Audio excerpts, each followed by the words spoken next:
Hello, Coyotes. This is Principal Patterson here, and I'm here to share with you our expectations about assemblies. Remember, we cooperate, are safe, and never give up. And what that means at assemblies is we are quiet and with our eyes and our ears always on the speaker.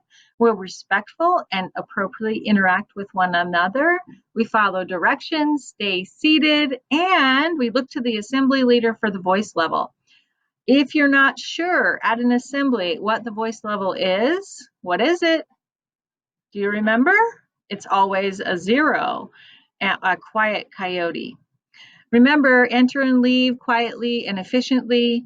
Make sure you proceed with your designated class to your designated area to sit in a compact manner, making sure all coyotes fit.